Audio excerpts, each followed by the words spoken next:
As Venezuela struggles to dig out from last week's two massive earthquakes, tonight the numbers are skyrocketing and the stories devastating.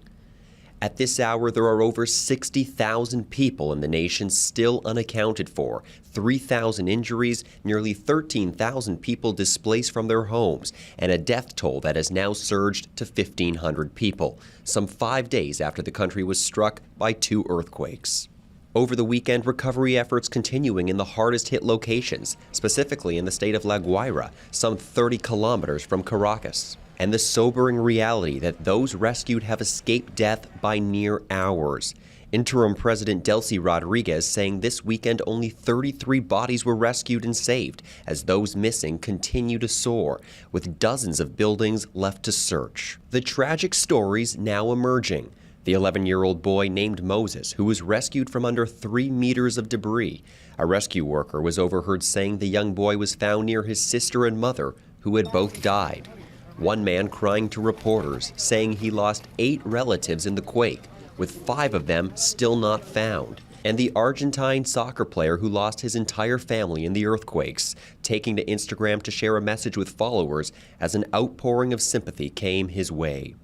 But even in such despair, a glimmer as stories emerge of survival. Watch as rescuers pull screaming babies buried under rubble to safety.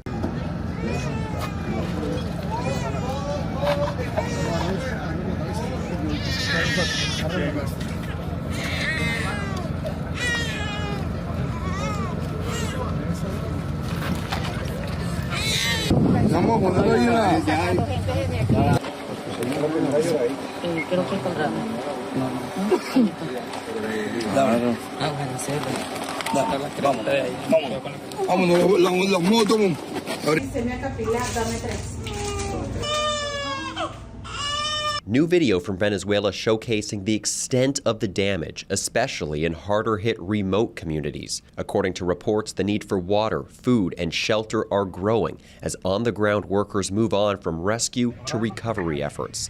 Tonight, there have been some reports of tension between government officials and rescue workers, prompting response from U.S. government officials.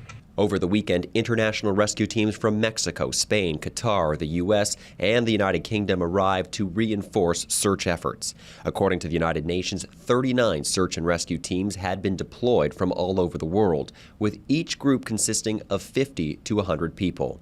The Government of Canada will send $3.5 million in allocated aid relief through the Red Cross to Venezuela, and last week, Minister of Foreign Affairs Anita Anand announced $5 million in humanitarian aid for the nation. Let me begin by addressing the devastating consequences of two earthquakes in Venezuela. Canada stands with the people of Venezuela following the catastrophic earthquakes that have caused significant loss of life and widespread destruction. Infrastructure, schools, hospitals, apartment buildings have been leveled. The death toll is rising and thousands are unaccounted for.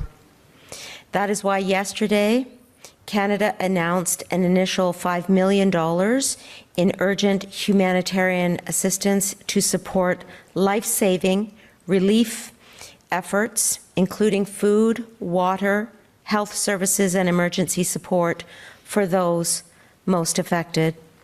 We will be looking to continue to do more, and I'm working with my officials to contact Canadians in Venezuela to support them as needed.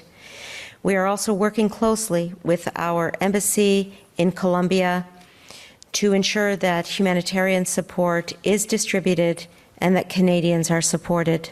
And Teresa, earlier today, geologists said that a 4.6 aftershock hit Venezuela 10 kilometers north of Caracas. This is in line with what experts were predicting to happen after the quakes last week. It appears no further damage occurred, and at this point, the final stretch of rescue efforts will go on as planned. We will have continued updates as this story develops. In studio, I'm Lucas Michtics reporting.